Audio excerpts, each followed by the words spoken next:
Support for To The Point comes from Bausch & Lomb. Beautiful and healthy looking eyes? It shouldn't be a compromise. Lumify Eye Illuminations, developed by the experts at Bausch & Lomb exclusively for the sensitive eye area. To cleanse, nourish, and brighten. Lumify Eye Illuminations, only in the eye care aisle.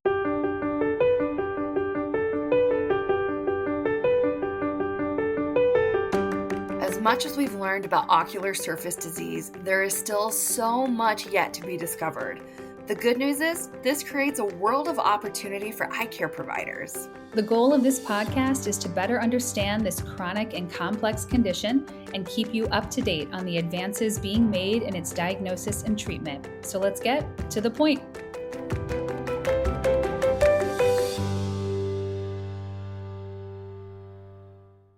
Welcome to another episode of the To The Point podcast. My name is Jackie Garlich, and I am joined by my co-host, Jessilin Quint. Hi, Jessilin. How are you? This is a busy week for you. You surviving? Hi, Jackie. I am surviving, and hello to all of our listeners.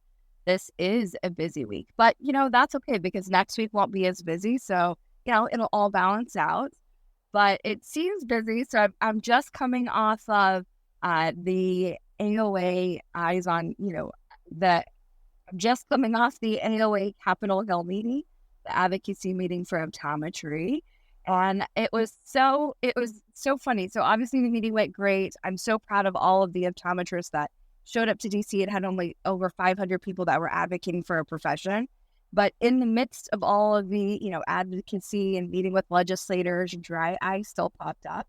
And I just thought it was so funny. So, when you're meeting with legislators, you're always trying to, kind of strike up a common ground and find some similarities, right, to kind of create a relationship. And with one of the main legislators, we connected over dry eye, believe it or not. And so it was just so funny. It was like, I feel like no matter where I go, what I'm doing, no matter where I'm at, dry eye always comes to the surface. So it was a great way to just kind of, kick off a similar passion. She was a dry eye patient. I'm passionate about dry eye. And so, we talked all about her therapeutics. How's your week been? My week has been pretty good. It's been very, very busy, actually. And I'm doing a little traveling. I'm talking to you right now while you're traveling back. But it ebbs and flows, right? We have busy weeks and then we have a little more calm weeks where we can breathe a little bit. So hopefully your next week is a little bit of a calm one. Yes, I'm sure it will be. But speaking of commonalities and dry eye, we have another amazing dry eye guest today. We do. I think, and I think this is true of you, Jessilin, too, but I hear this from listeners who find a lot of value in hearing other people's path to dry eye and how they start their own dry eye practice and the experience that they took away and the things they learned from doing that. I have a lot of people say that I think those stories are really valuable to hear. So we have like a really good one to start with today, to talk to tonight. I want everyone to welcome Dr. Jennifer Shaba, who is an optometrist, practices in Michigan, and she has been in a variety of practice settings, ophthalmology, has practiced in a retail setting, and then has gone off now and started her own dry eye specialty practice in Michigan. So welcome, Jennifer. Thank you so much for spending your evening with Jessilin and I to talk about this. We're excited to hear from you and your experience with your practice. Welcome. Thank you so much for having me. I'm actually really excited to be here too, because I love all things dry eye, of course. So we can definitely, get right into it. I love it. Speaking of bonding over dry eye, you and I actually were bonded. We bonded over dry eye as well. I love this dry eye community. We're all I feel very welcoming of each other. And you and I met at a dinner and then it kind of connected over the dry eye, ocular surface disease space. So it's a good connection point for sure. But I'm so happy that you're here and to talk to you about your experience setting up your practice and any hurdles that you went through. So tell us a little bit about your background and how you ended up starting your own dry eye specialty practice. Yeah, could be a very long answer, of course, but the short answer would be I definitely started very early on in my career, like back in 2009. I recognized like working in a busy LASIK practice and premium IOLs, and even just, patients that were wearing contact lenses kind of started dropping out, even in their 40s in 50s when, really they want to enjoy their life more, being glasses free, for example, but they're not ready to have cataract surgery. There was an unmet need for someone to really treat dry eye in a very systematic, thoughtful way. And then I decided to take on the full leap of faith to make my dreams into reality, because if you don't put the work in, nobody's going to do it for you. Right. And starting, with the first dry eye center in Michigan, I kind of dived right in to a specialty based focused practice, ocular surface disease referral center, and just hit the ground running and wanted to have the latest and greatest in technology with safety under one roof. So, yeah, I mean, all my kids went to school and I was like, it's time for mama to make her dreams come true. So here we are. I love that. That's so awesome. So you starting with the latest technology, when you started, what dry technology did you have? Like, what was your, I have to have this initially? And then since you've started, what have you added to your practice? Well, I honestly started out in my retail setting when I was just a leaseholder at BJ's Wholesale. After I kind of was also in a private practice, I kind of was like, want to start somewhere alone, but not really fully open my own practice. So I just use my iPhone, and pictures are 1,000 words. I mean, when you look at a picture, you really can analyze it. And when it's your own eye, I felt like it was more impactful to the patient when I was educating them about what's going on exactly, and not just some kind of generic picture saying, you have this. Are they going to believe me or not? I don't even know, right? It depends on how confident you are presenting your information.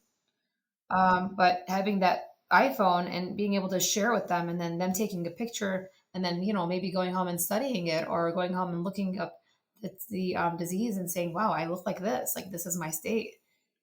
So I started with an iPhone and just held it up and, trying to make sure that all the prism and everything lined up from back in the day of our optics course, right? How far you are. It worked out, but iPhone is where I started because I wanted to show everybody what's wrong with them directly. What was I'm curious about your next big, so this is a good point. I mean, you can treat dry eye with minimal investment is, I think, what you're even sort of alluding to. I mean, you can use your iPhone to take a photograph. I mean, I have an iPhone, I have the Marco Ion camera on my slit lamp, but that is an iPhone that just takes images. But I agree with you. I think photos really speak volumes to patients. And sometimes I could just airdrop these right to the patient so that they can see them themselves. But you need really very little investment to actually start treating dry eye in your clinic. But as your clinic is now, you're a very strong specialty ocular surface disease practice. And so you have brought in a lot more technology. How did that next step of I'm going to invest in this technology happen? And what was that big investment for you? When I went on my own, in my own private practice, and I left everything else, having the iPhone starting out there was great. But then, like you, I started with the Marco. I have the Ion camera, so that I chose the slit lamp that is compatible with it, and so that was the first thing I started with. Then I realized early on that I definitely needed a LipiScan. Because also that was something that is another photo that really speaks even higher volumes when they can see structurally what's happening. Because in the slit lamp, I talk about functionally what's going on. So I tell them, okay, we're gonna look at structure and function. Sometimes they may not, align, but I'm gonna help educate you about where you are, in the picture, in the spectrum of things, and that they really can appreciate that. So then I started saying, okay, well, I started asking my patients questions like, if I introduce this technology and, it would cost A, B, and C, it wouldn't be covered by your insurance, would you be interested? And so I started doing a wait list. And then, once that wait list started becoming more like 20 people, 30 people, I said, okay, there's a trend going here that people are interested if I bring this technology on. So then that's how I kind of based it on really my patient base. Okay, are they interested? Are they not? Will they buy into? Will they not? And patients, when they see value and they see your confidence in talking about how you're going to take them from being so miserable and that I'm going to be your last stop, showing them, laying all the cards out. This is what you have. This is what I'm seeing. These are the treatment options. We can go A, B, C, prescription, or more holistic. There's avenues, but you will, educate them along the way because you have the technology to show them along the way, even their improvements over time. So to me, that's been the investment. So I introduced the, IPL. So I have the OptiLite. I started out with iLux because that was very inexpensive to start out with for me because I got it as the second, generation from somebody else who had moved on in their, dry eye practice. And I started out with that.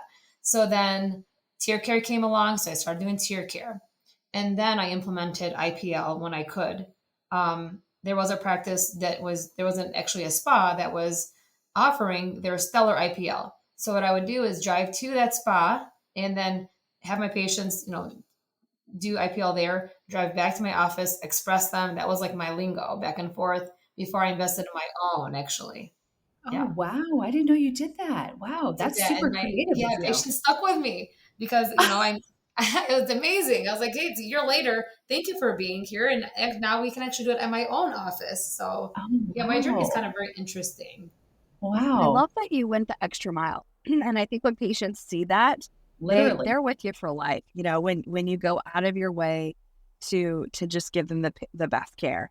And I love hearing your journey too, because I think there's just this misconception that you have to have everything all at once in order to treat dry eye. But the reality is that holistic adult dry, practices, it's a gradual evolving thing, right? Like you get one thing, you get comfortable with it, new innovations come out and you keep evolving.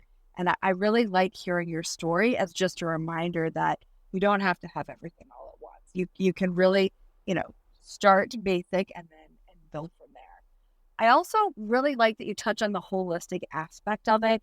And I know I love following you on Instagram because you just have this fabulous life. And I love everything that you post, but you post a lot about, nutrition. And obviously we know that nutrition is that holistic component with dry eye and it's so important.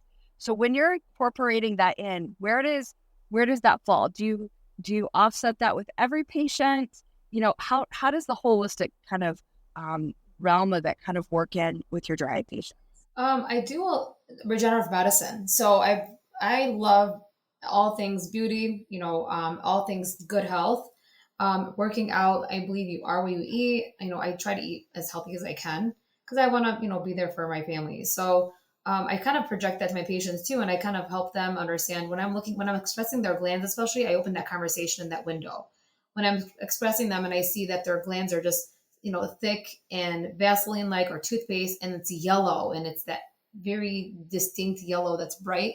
I tell them like, hey, you got a lot of omega-6 in your body. You got a lot of diseased oils. This means that your diet is not the healthiest. You may think you're eating healthy, but what do you have for breakfast, lunch, and dinner? And then they usually tell me. Sometimes they're like, Doc, I'm gonna tell you right now, I'm not healthy.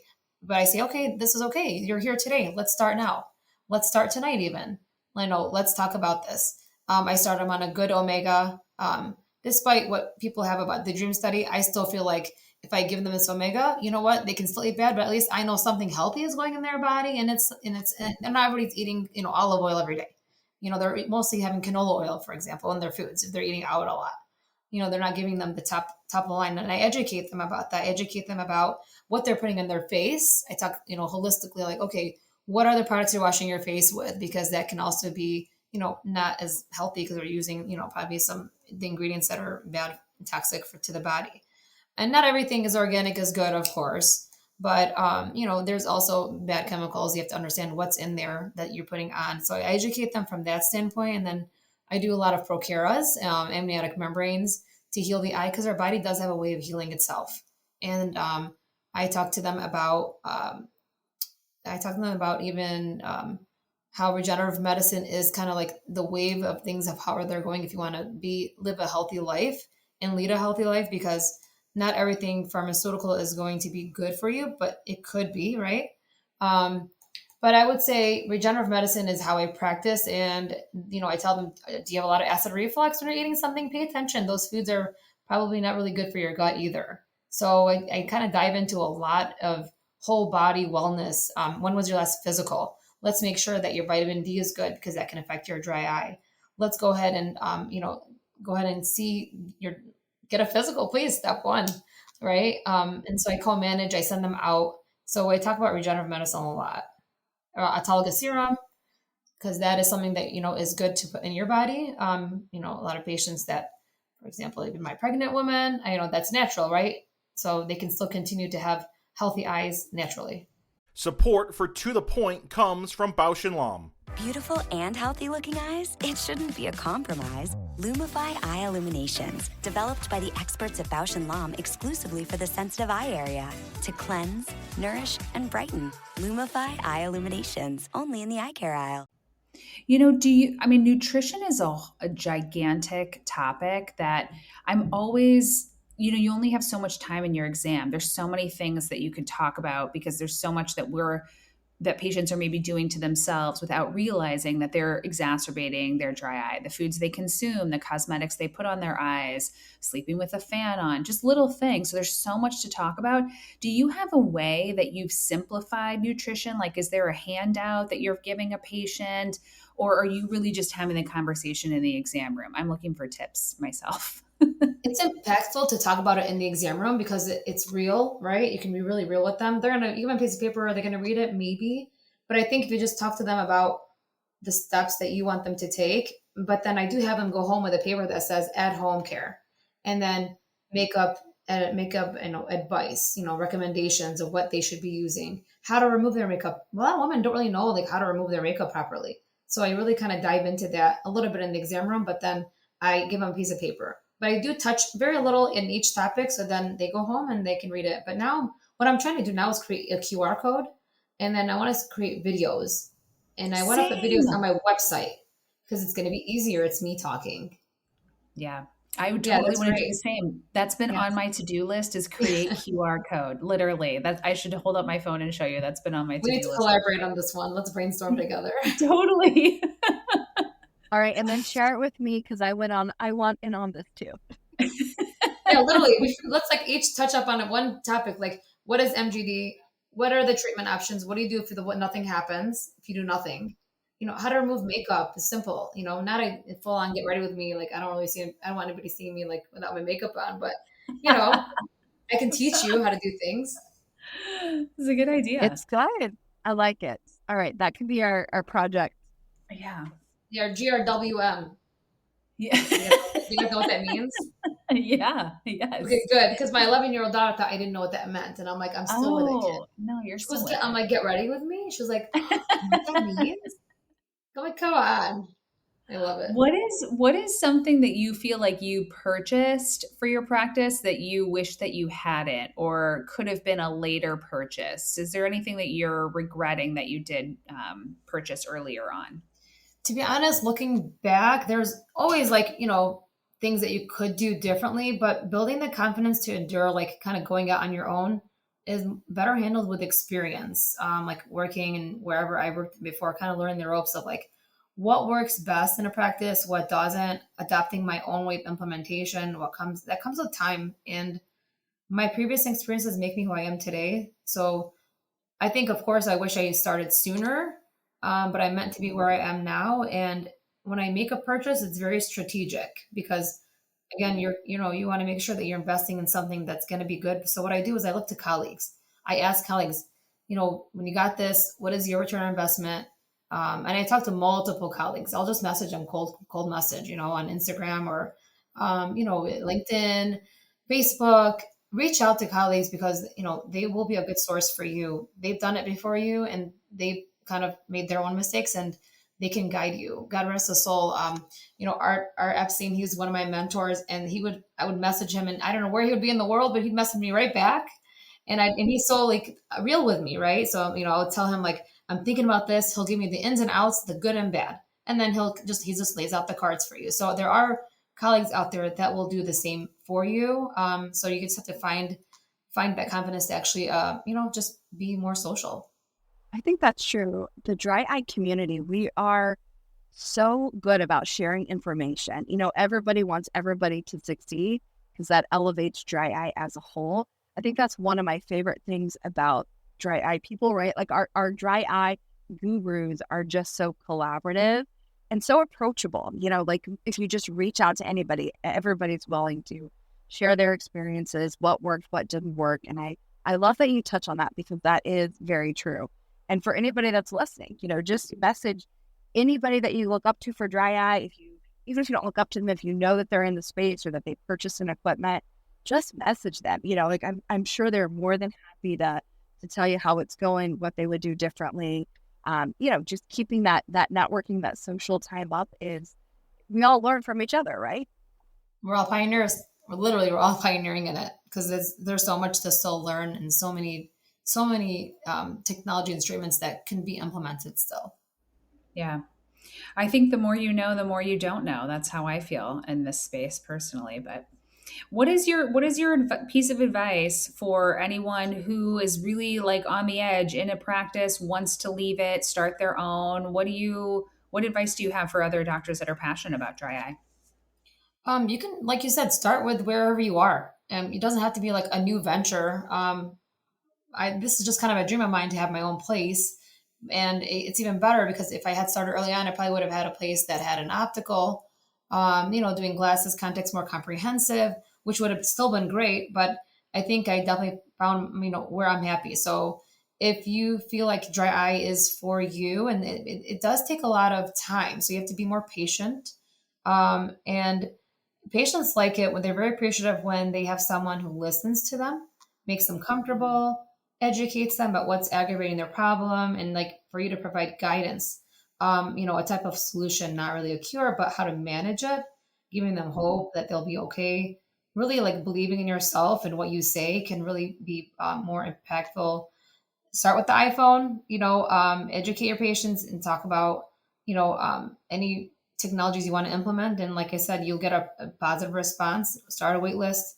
They'll tell you, your patients will tell you if it's worth it or not, wherever you are practicing. Attend local meetings, dinners, network yourself like crazy. Tell people what you do. And any local dinner you go to, whether you're involved or not, just show up, because the more people about what you're doing, then they can refer to you, build good connections that way. You watch YouTube videos, learn from other colleagues. I watched videos from like maybe 10, 15 years ago about what the thought process was back then and how it is now. Really kind of understanding how this all became, evolving, and how other doctors, thought about things and how they're thinking about things now. It's very interesting to learn from as well, but be social.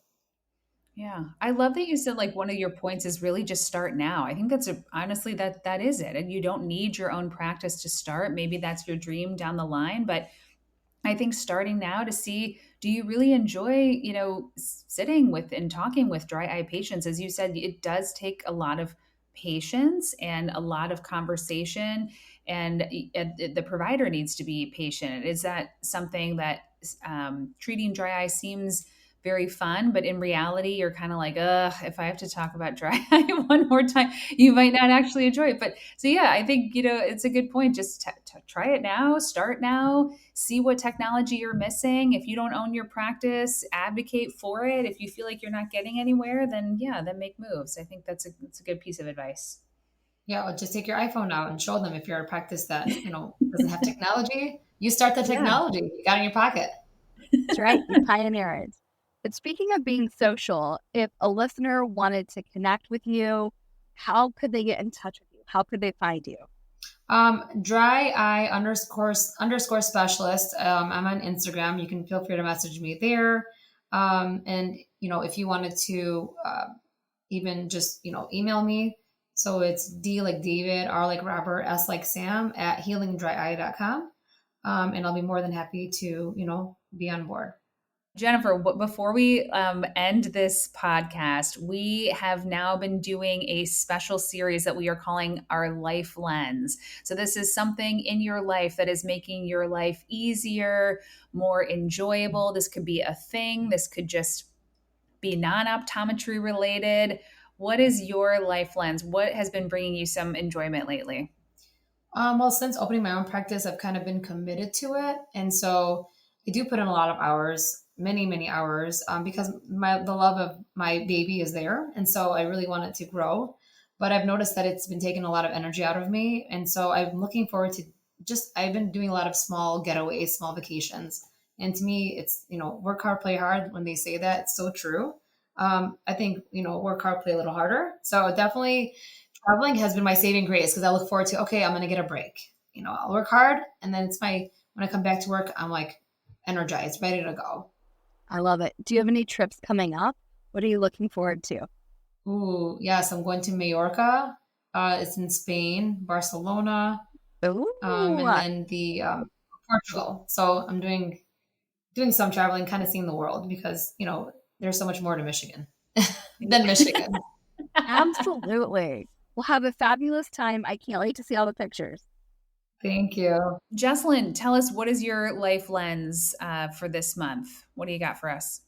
Well, this is probably because this week has just been, right, a little nutty, the busy week that we talked about at the beginning of this episode. I think my life lens this week is Lumify because it has saved my tail in so many kind of like this is a week where like every day I'm on a plane, right? And I have long hours and I know that I have dry eye and it's just, the conditions just aren't ideal and I need that little bit of a boost. So I'm especially thankful this week for Lumify. So, and I was talking this past weekend about something that I do that maybe not everybody does, and it's also with Lumify. And so I just want to share this pearl. So after, like in my clinic, when we do a zest treatment, or if we do, even a LipiFlow or a tear care or an IPL, I always install a drop of Lumify in before they leave the office. Like, I don't want them leaving with like red eyes after we had that. And I didn't even think that maybe everybody wasn't doing that. But, especially after like a zest treatment, when a patient gets in the car, they pull down, they're looking at their mirrors to see how bright and clean and white their eyes are. You don't want them to look red and irritated. So my kind of trick for that is Lumify. Yeah, I mean, it's a good pearl. It's a good pearl. It is a good one. I also put in a little Lumify before they leave because then they look a whole lot better than like how they came in. Okay, my life lens this week. I feel like all of my things are always organizational related, but this is mine. Okay, you guys that are on this podcast can actually see this, but I'll just describe it for people that are listening. This is a tech organizer. Okay. This particular one is from Dagny Dover. It's called the Arlo Tech Organizer. It is a like neoprene bag that holds all of my cords, my chargers, all my extra cords, my USB to my USB-C. And it has this like thicker zipper. See? Okay. So this like I all, love it. I know. And this has this little pocket right here in case my, like I have like a little extra set of headphones in here. It's all organized. Previously, all of my cords would be like in the side pouch of my purse or just shoved in my backpack. And now I have them in this like nice, super organized little tech pouch that I love. It's my life lens. I love it. I love that. Nothing makes me feel like I don't have my life together than a bag that just has all these cords thrown in, right? Like that just makes me feel like I have not arrived at adulthood yet. So Yeah, I feel like yeah. I need this bag. You're not just Jessilin, gonna I'm gonna get this bag for you, okay? Because you are gonna feel like you are very put together. Your cord. Oh, and also, I'm gonna buy you some of these too. These are these little magnetic rubber band things that I wrap my cords in. Here, I'm showing all of you. What? I didn't You even see know this? these existed. Oh my God, Jessilin, I got these on Amazon. I don't even know what they're called, but I'll try to find the link and then we'll put it in the show notes. But they're like a rubber band thing that has two magnets on the end. So even your cord that looks nuts can look tidy in your tech bag. I'm going to get that for you, Jessilin. You're going to love it. I love it. This is going to change my travel game. I need that like tomorrow. So no, that's a good one. Thanks for sharing. I'm going to send you both these little cord things. They're lifesavers. I love them. So that's my life lens. Love it. Awesome. Sharing is caring. I always love hearing everybody's life lens. And now listening to Jennifer's, I need to go plan a vacation. I need that play harder thing coming down the road. So that's on my to-do list for tomorrow. This has been so exciting. Thanks, guys, for having me on tonight. I really, love hearing you guys and your podcast and learning from you as well. Yeah, we're happy that we're able to talk to you. Thank you for taking the time to talk with us. It's always a pleasure. Let's get on those QR codes and videos. I love it. Oh, yeah. Thank you, Jennifer.